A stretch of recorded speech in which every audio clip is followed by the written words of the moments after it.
காலைதோறும் கர்த்தருடைய வார்த்தையை கேட்க வந்த உங்களை ஆண்டவராக இயேசு கிறிஸ்துவின் இனிய இன்ப நாமத்தினாலே வாழ்த்தி வரவேற்கின்றோம். இன்றைக்குரிய தியானம் ஏதேனின் நன்மைகளை குறித்து நாம் பார்த்து கொண்டிருக்கின்றோம். இந்த நாளிலே ரோமர் எழுதின நிருபம் 10வது அதிகாரம் 12வது வசனம். எல்லோருக்கும் கர்த்தரானவர் தம்மை தொழுது கொள்கிற யாவருக்கும் ஐஸ்வர்ய சம்பன்னராயிருக்கிறார்.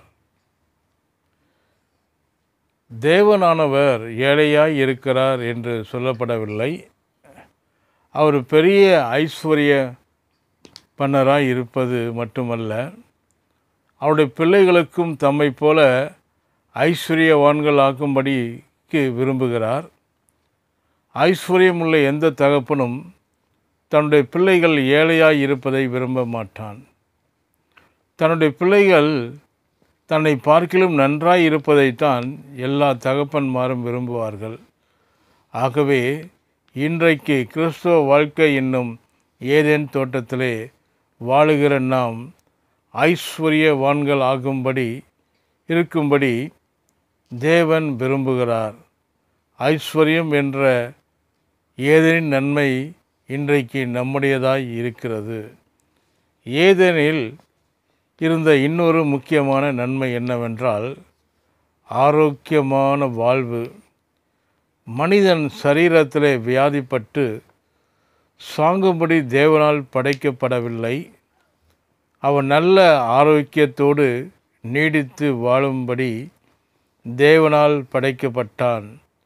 ஆதாமும் ஏவாளும் நல்ல சுகத்தோடும் பலத்தோடும் வாழ்ந்தார்கள்.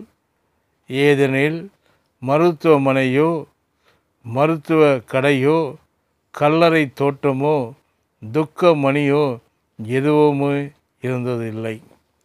மனிதன் வாழ்ந்திருக்கும்படி உண்டாக்கப்பட்டபடியால் அவனுக்கு அவைகள் தேவைப்படவில்லை. மனிதன் பாவத்திலே விழுந்த பிறகு தான் வியாதிகள் வந்தது, மனுக்குலத்தை ஆண்டு கொண்டது. இன்றைக்கும் உலகமெங்கும் மனுமக்கள் வியாதியின் பிடியிலே சிக்கி தவிக்கின்ற காட்சியை பார்க்கின்றோம்.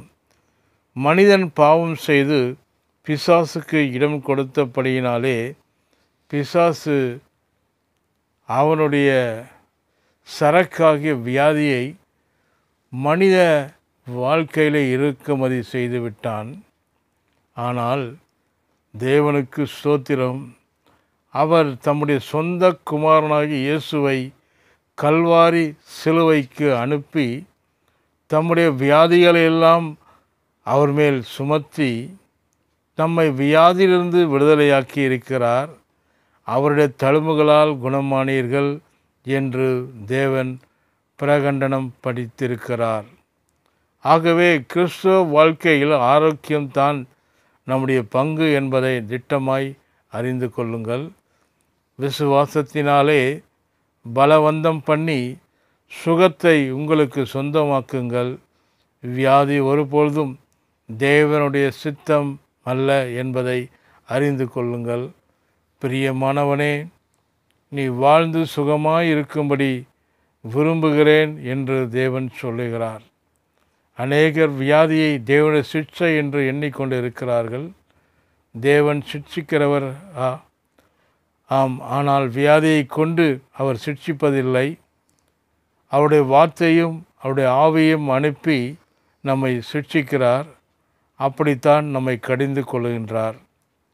நாம் நம்முடைய தவற்றை உணர்ந்து அவரிடத்தில் திரும்பும்போது நம்மை மன்னித்து அணைத்து கொள்கிறார். எந்த தகப்பன் தன்னுடைய பிள்ளைகளை காயப்படுத்தி அல்லது கையையோ காலையோ ஒடித்து பாடத்தை கற்றுக் கொடுப்பான்?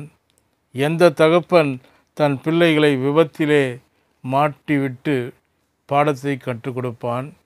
ஒரு தகப்பனும் அப்படி செய்ய மாட்டான். அப்படி இருக்க எல்லோரை பார்க்கிலும் உள்ளவராகிய பரலோக பிதா அப்படி செய்வாரா? சற்று சிந்தித்து பாருங்கள். இஸ்ரவேல் மக்கள் எகிப்திலிருந்து விடுதலையாக்கி செங்கடலை கடந்த பிறகு தேவன் அவர்களுக்கு நானே உன் பரிகாரி கர்த்தர் என்கின்ற நாமத்தினை தம்மை வெளிப்படுத்தினார்.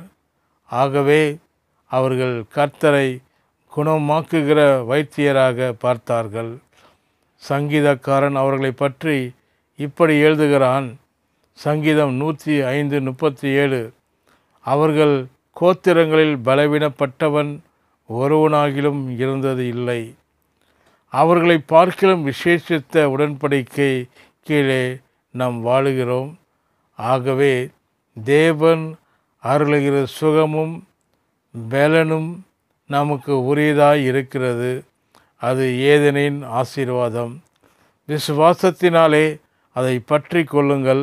நீங்கள் அதை பற்றி கொள்ளும் பொழுது தேவன் அதை நீங்கள் அனுபவிக்க உதவி செய்வார் என்று சொல்லி பார்ப்போம். கடைசியாக நாளை தினத்தில் நாம் பார்க்கும் பொழுது ஏதேனில் மனிதனுக்கு ஆளுகை இருந்தது என்ன என்று சொல்லி நாம் பார்க்க போகின்றோம். நாளை தினத்திலே கர்த்தர் தமக்கு செய்வாராக.